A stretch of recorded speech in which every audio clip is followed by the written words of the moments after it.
ശബരിമല സ്വർണ്ണക്കൊള്ളയിൽ മുൻ executive officer Sudheesh കുമാറിന് ജാമ്യം. 2 കേസുകളിലും ലഭിച്ചത് സ്വാഭാവിക ജാമ്യം. ഉണ്ണികൃഷ്ണൻ പോറ്റിയുടെ ജാമ്യാപേക്ഷയിൽ ബുധനാഴ്ച വാദം കേൾക്കും. എൻ വാസു വീണ്ടും 14 ദിവസത്തേക്ക് റിമാൻഡിൽ.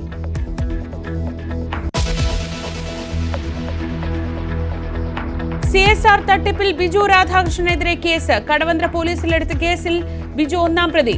അഭിഭാഷകൻ നിഷ പീറ്ററും ജീവനക്കാരും പ്രതികൾ. തട്ടിപ്പിനെ കുറിച്ചുള്ള വാർത്ത പുറത്തുവിട്ടത് ന്യൂസ് 18.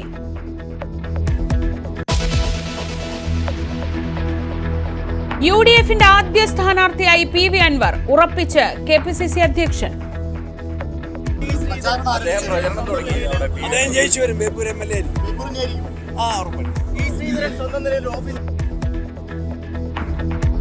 കേരള കോൺഗ്രസുമായി കോൺഗ്രസിന്റെ നിർണായക സീറ്റ് ചർച്ച ഇന്ന്. തിരുവമ്പാടി മണ്ഡലത്തിൽ ക്രൈസ്തവ സ്ഥാനാർത്ഥി വേണമെന്ന താമരശ്ശേരി രൂപത അധ്യക്ഷന്റെ ആവശ്യം UDFന് സമ്മർദ്ദമാകുന്നു.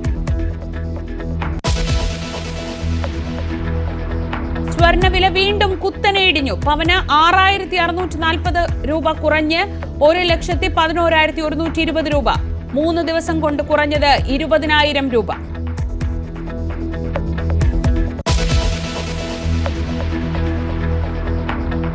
പാകിസ്ഥാനിൽ ബലൂച്ച് ആർമിയുടെ ആക്രമണം തുടരുന്നു. ഏറ്റുമുട്ടലിൽ കൊല്ലപ്പെട്ടവരുടെ എണ്ണം 145ആയി. ഇന്ത്യക്ക് പങ്കുണ്ടെന്ന പാകിസ്ഥാൻ ആരോപണം തള്ളി വിദേശകാര്യ മന്ത്രാലയം.